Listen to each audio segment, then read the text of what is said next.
आप देख रहे हैं क्रिप्टो मार्केट में बहुत सारे गेम हो रहे हैं और पिछले 2 वीक से लेके अब तक की जो स्टोरी रही है मार्केट की, अगर मैं दिसंबर के कुछ लास्ट के दिन गिन लूँ और जनवरी जब से शुरू हुआ है, नया साल जब से शुरू हुआ है, क्या हो रहा है मार्केट में? सिर्फ और सिर्फ पंप डंप हो रहा है, फ्लक्चुएशंस हो रहे हैं, पंप और डंप हो रहा है। और ये क्यों हो रहा है?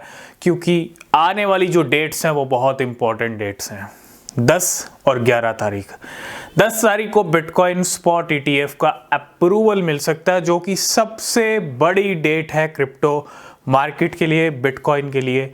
और दूसरे ही दिन, अगले ही दिन 11 तारीख को CPI नंबर्स आने वाले हैं, 2024 का पहला CPI नंबर। वैसे तो दिसंबर मंथ का है, लेकिन 2024 में आ रहा है तो पहला है।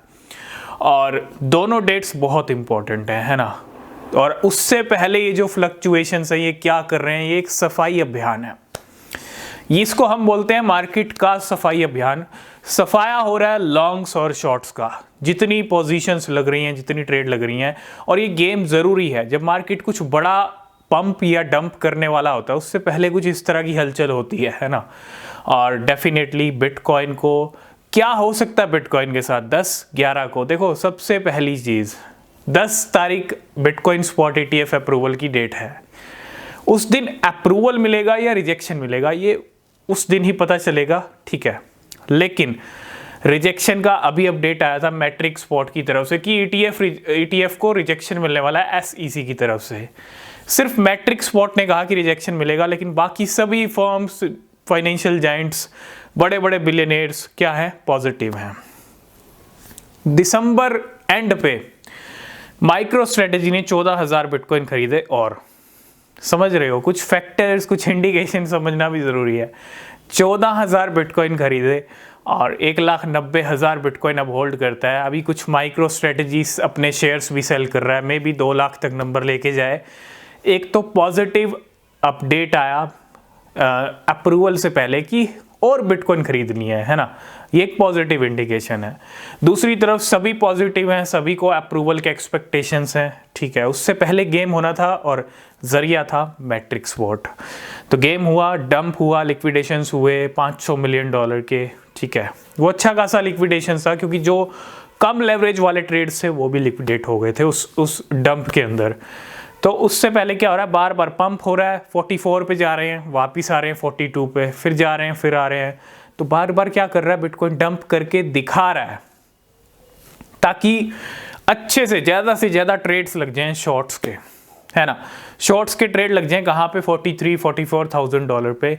और यहीं से एक बड़ा जंप $50,000 तक का, क्योंकि एक्सपेक्टेशन यही है कि एक तो अप्रूवल मिलेगा, अप्रूवल के साथ साथ बिटकॉइन $50,000 हिट कर सकता है। और करेगा, क्यों करेगा, उसका रीज़न भी है।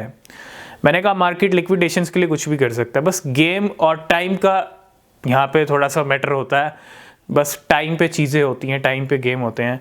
तो 50,000 हिट क्यों कर सकता है? अभी रिसेंटली 40,000 हिट किया 45,000 से, तो 45 से 50, $5,000-6,000 का पंप क्यों आएगा? जो डंप आया था उसमें लो लेवरेज वाले भी लिक्विडेट हो गए थे। कौन हुए थे? लॉन्ग वाले।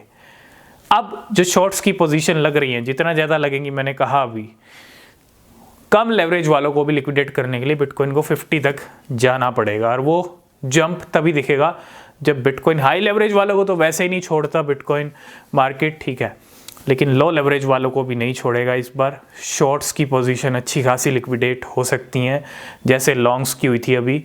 तो पंप डंप चल रहा है, अगर ट्रेड कर रहे हैं, प्रॉफिट मिल रहा है तो बुक कीजिए। वेट होल्ड करने की ज़रूरत नहीं है जब तक 10-11 बीत नहीं जाता, है ना। जो कुछ होना है 10-11 पे होना है, उससे पहले भी वॉलेटिलिटी रहेगी। लेकिन 50,000, ये जितने भी गेम हुए हैं, जितने गेम हो रहे हैं, जितने पंप डंप हो रहे हैं, ये तैयारी कर रहे हैं बिटकॉइन को 50,000 पे ले जाने के लिए, ठीक है। सब चीज़ें कहीं ना कहीं मार्केट के सेंटिमेंट बिगाड़ने की भी कोशिश होती है, ताकि बहुत सारे लोग फंसे, ट्रेड्स लिक्विडेट हों। तो आपको थोड़ा ध्यान से काम करना है, और ट्रेड कर रहे हैं तो प्रॉफिट बुक कीजिए और वेट कीजिए 10 और 11 जनवरी का। बाकी अपडेट नेक्स्ट वीडियो में। किसी भी क्रिप्टो में इन्वेस्ट कर रहे हैं, रिसर्च करें। तब तक के लिए बाय बाय, टेक केयर।